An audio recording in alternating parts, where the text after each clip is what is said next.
Yo, it's Renan, and in this video, I want to cover why playing actual video games will help make your aim better than just aim training using Kovacs or Aimlab. Now, it's no surprise that playing the game alongside aim training will make you better at video games, but usually that's because you're becoming better with in-game mechanics alongside your aim. However, I am specifically saying that playing the game will actively make your aim better more so than just aim training.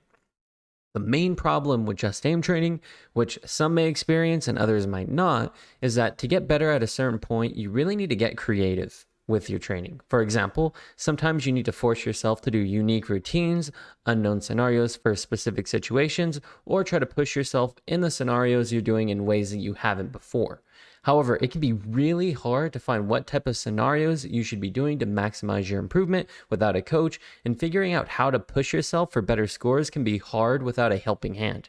But that is why actually playing video games is good for improving your aim, because there's a sense of urgency when playing, unlike what you might experience in an aim trainer. When doing a scenario like 1 while 6 target, there isn't the pressure of a 12-year-old hopped up on G Fuel waiting to one-tap you, so sometimes you don't look to flick as fast as you can, which will stagnate your improvement. However, the more you game, the sense of urgency is always present, especially when facing better and better opponents. That's why your aim will improve in ways that aim trainers might not allow you to, because you simply don't react or flick in the same way or pace that you would in a normal game. Or, in other words, competition makes you push yourself as you have no other choice because you'll die if you're too slow, whereas those little dots in Kovacs won't provide that pressure needed for improvement. In this way, my aim improved from playing lots of Valorant, Apex, and Overwatch lately, and I came back to Kovacs breaking most of my high scores and getting close to a GM score in the Season 4 static benchmarks, when before I couldn't even get close after at least a month of grinding static. And this is also apparent in tracking, where many games have harder aiming styles than most Kovacs routines. And if you've played a game like Overwatch, for example, more so than Apex, that game has some really tiny Valorant-sized character models that move really, really fast with no movement acceleration, which makes some Kovacs routines seem really easy by comparison. And because of that, you tend to put yourself in a scenario where when you're moving, when you're trying to track a really hard target, and there's a sense of urgency when you're fighting them because you know that they're trying to kill you as well, which in my opinion will make your aim improve a lot faster, because one, you're training on something really hard, and that sense of urgency is really forcing you to improve a lot faster than just doing an aim training routine. And if you're a person who can't figure out improvement, perhaps taking a step back from aim trainers for a while and playing more games will give you the necessary push to make your aim go to the next level, as it did with me.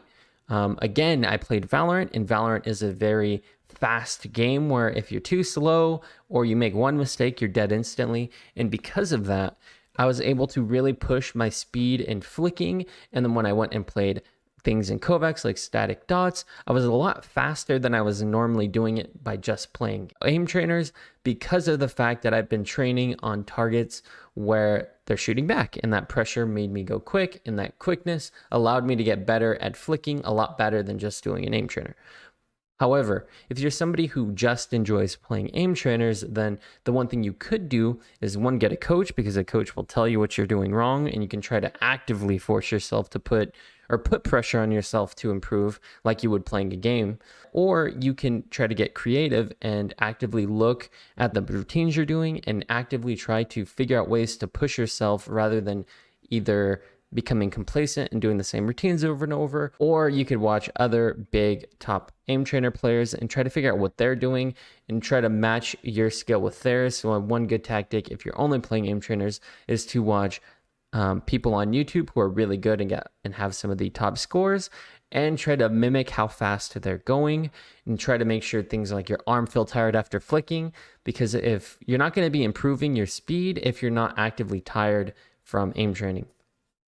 Things like that are going to help you improve. But for me personally, from somebody who has a hard time just improving via aim trainers after reaching a certain rank, playing video games did actively make me a lot better, because I have no choice but to push myself in aiming when I'm playing a game because people are shooting back.